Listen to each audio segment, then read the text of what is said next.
خلقنا الانسان، ہم نے انسان کو پیدا کیا، پہلے انسان حضرت آدم علیہ السلام کو پیدا کیا، من سلالۃ من طین، مٹی کے خلاصے سے۔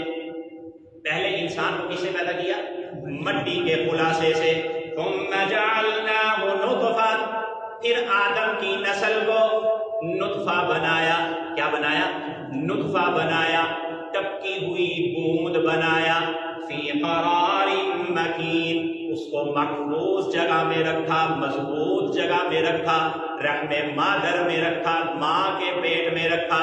پھر 40 دن گزرنے کے بعد ثم خلقنا النطفة علقہ، اس ٹپکی ہوئی بوند کو ہم نے لوتھڑا بنایا۔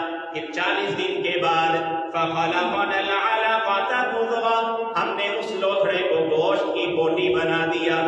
فخلقنا المضغة عظاما، 40 دن گزرنے کے بعد اس گوشت کی بوٹی کو ہڈیاں بنا دیا۔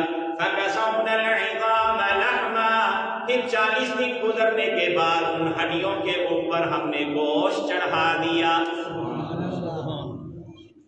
توجہ ہے آپ حضرات کی؟ میں آپ سے ایک بات کہلواؤں گا، جسکا والو آپ جواب دیں گے۔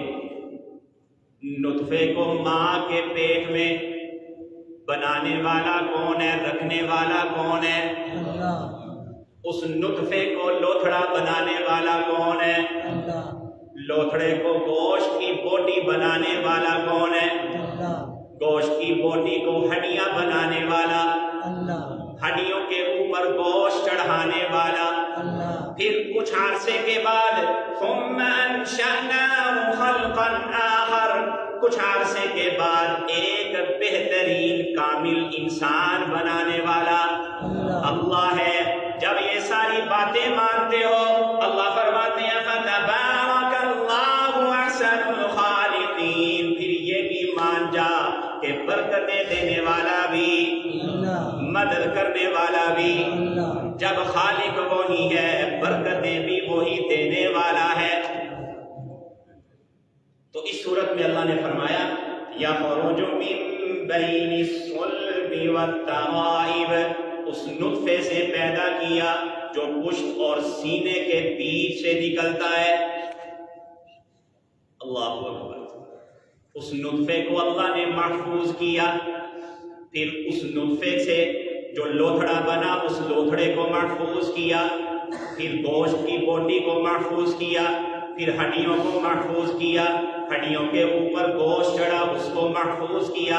یہ ساری چیزیں یہ بتاتی ہیں کہ او انسان، تو بھی بغیر، جب ایک بہترین انسان بن جائے تو بغیر حفاظت کے رہ نہیں سکتا۔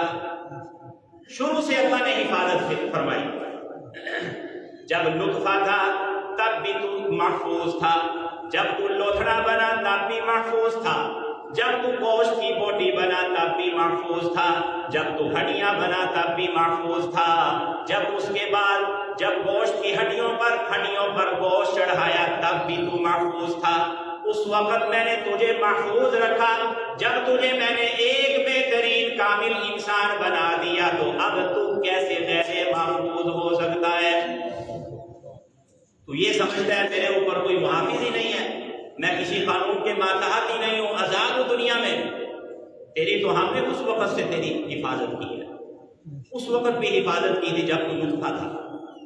تو اللہ فرماتے ہیں اپنی تخلیق کو غور و فکر کرو،